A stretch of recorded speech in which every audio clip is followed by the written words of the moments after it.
Adverb apa ini? Tempat.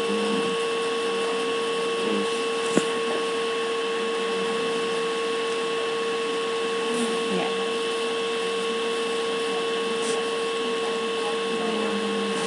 Apa nih? Benar. Ini apa? Verb. Itu kalau yang pasif itu bisa tapi ya, Mas. Kenapa? Ini kan pasif ya? Ini bukan pasif, Bukan. tapi negatif. Oh, negatif. Kalau pasif itu si subjeknya dikenai pekerjaan. Kayak kalau pasif itu seperti misalnya I am reading a book. The book is read by me. Kayak gitu. Kalau ini negatif namanya. Negatif. Not. She is not lucky. Ayo, lucky apa? Oke, beruntung gitu. Ya. Iya, maksudnya apa di situ? Verb, adverb, atau adjective? Bukannya yang manor itu, Mbak? Lucky. Lucky itu beruntung. Oh, lucky beruntung berarti adjektif juga. Nah, kalau misalnya luckily baru dia masuk manner.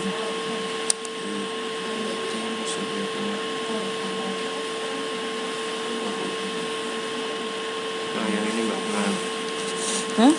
is a doctor gitu. Iya. Ininya noun. He is a doctor. Menunjukkan profesi. He is a singer. He is a dancer.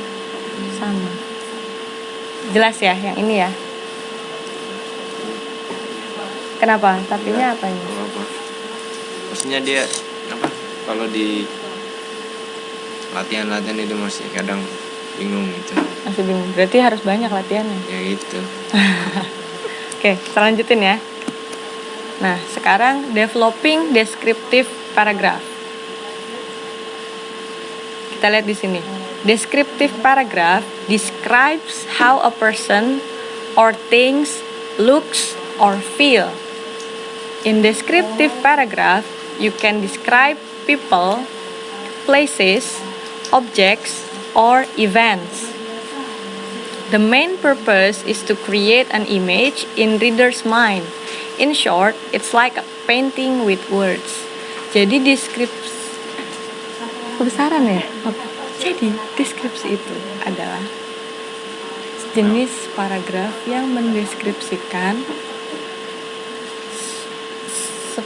seseorang, sesuatu, atau bagaimana seseorang itu terlihat, bagaimana sesuatu itu terlihat, dan bagaimana seseorang itu merasakan sesuatu.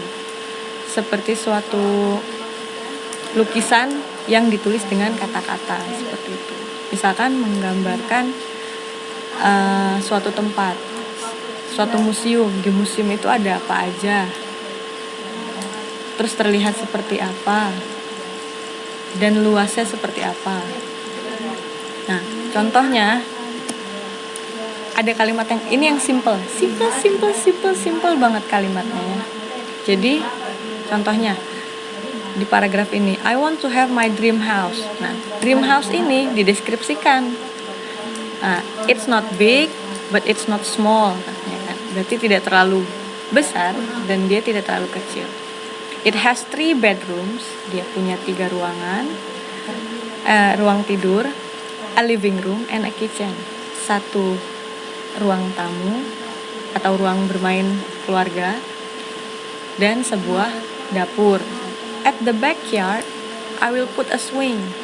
Pada halaman belakang, saya akan menempatkan sebuah ayunan. At the front side, I will create a tiny garden. Di halaman depan, saya akan membuat atau menanam berbagai macam jenis tumbuhan, ya kan? Create a tiny garden. Tiny itu kecil. Oh, kebun kecil gitu. Kebun kecil. Kemudian, that is all about my dream house. Nah, dia mendeskripsikan sebuah rumah impian bagi dia itu seperti apa. Nah, kalau ini describe apa? A person, a thing, atau feel? Thing. Ya, karena thing-nya itu rumah. Nah, seperti itu. Gampang kan? Ya ini ya gampang, kan? Yang lain tahap. Pokoknya kalau mendeskripsikan Coba kalau misalnya dalam bahasa Indonesia mendeskripsikan seseorang yang kamu kenal, misalkan si A, dia seperti apa gitu. Ya ya. Coba. Misalkan si temanku si Rian dia model lah. Ya, Apa dia gitu, seorang model. Terus terus dia bentuk tubuhnya misalkan bentuk tubuhnya tidak terlalu tinggi, kulitnya kecoklatan, ya, terus matanya hitam, rambutnya hitam. ya itu kan. Terus ya lagi gitu lah. nah, pokoknya itu mendeskripsikan kan, menggambarkan seseorang. Jadi deskriptif paragraf itu adalah paragraf yang menggambarkan sesuatu sehingga kita mempunyai gambaran tentang apa yang diceritakan di situ. Ini juga contohnya lagi sama seperti yang saya tanyakan sama dictionary. Siapa sih sebenarnya dipanggil kamu tuh? Diri apa? Oh, ya. Susah soalnya ini. Oke.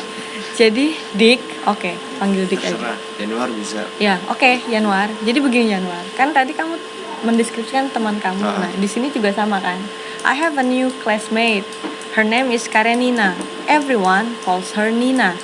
She has a beautiful smile. She's very diligent. She likes singing.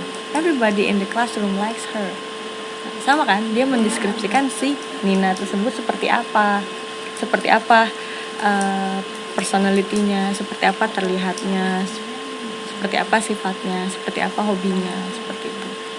Ya. Coba. Sekarang sebelum ke reading practice dalam bahasa Inggris kamu menggambarkan sesuatu. Misalkan boleh ruangan ini juga boleh, atau menulis tentang siapa yang kamu kenal juga boleh, atau misalkan kamu memiliki sesuatu yang mau kamu beli dan ciri-ciri yang mau dibeli itu apa, entah itu baju baru, handphone baru, laptop baru, atau apa. Coba yang simple-simple aja, 5 kalimat boleh lah, kan 5 kalimat termasuk paragraf.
After this tutorial finish, I'm going to buy a new clothes in the mall. The clothes Yellow color. with yellow color with size L is fit on me. I'm looking for the clothes with regular price for about 3 NT to ini to 400 NT. I will wear at home. Oh, kalau Wearing itu menggunakan ya, sedang dipakai maksudnya. iya, tapi dia di sininya harus ada to be-nya. Berarti I am ini kalau mau wearing. dipakai buat di rumah berarti I'm going Iya. pakainya. Iya, Eh, kalau ini I will wear it at home. kalau I'm going bisa juga ini Bu. Kenapa? I'm going to wearing bisa nggak? I'm going to wear it. Iya, bisa. Tapi ininya nggak ing wearing gitu. Kalau pakai ini Kalau I'm wearing berarti udah dipakai dong. Kan sedang berlangsung kejadiannya. Kayak sekarang we are studying. we are studying berarti lagi belajar. Iya. Ini kan konteksnya kan mau dipakai nanti gitu kan. Berarti belum kan? Belum. Berarti I will wear it. Atau bisa kalau misalkan bedanya, jadi akan itu juga bisa dua kan rumusnya. Bisa will, bisa going to. Nah, kalau going to seperti ini, kamu kan sekarang lagi ada tutorial kan? Iya, going to itu kan direncanakan. Berarti maksudnya direncanakan kan? Nanti setelah ini kan. Kalau yang will ini Nah, kan kalau going to ini dia direncanakan dan istilahnya 90% itu akan dilakukan gitu. Setelah pulang dari sini misalkan, dan kamu sekarang stratanya sedang lagi mengerjakan tutorial, berarti setelah ini ya udah kita tinggal berangkat aja pergi gitu kan. Tapi kalau misalnya will itu sesuatu yang direncanakan tapi kita belum tentu tahu itu akan terjadi atau enggak. Misalkan I will go back to my country next year gitu. Next year itu kan masih lama, kita masih nggak tahu kira-kira jadi atau enggak. Tapi kalau going to sudah pasti istilahnya. iya, istilahnya 90% kepastiannya gitu. Kayak misalkan kamu bikin kopi, tapi kopinya itu udah ada air panas, udah ada kopinya, tinggal dituang air panas terus jadi gitu. Tapi kalau misalnya kamu bilang I'm going to buy a cup of coffee, berarti udah di depan kafenya gitu, tinggal beli, tinggal pesan gitu kan. Tapi kalau will kan dia masih rencana, iya atau tidak gitu. Tapi kalau going to dia rencana, tapi sudah akan dilangsungkan gitu.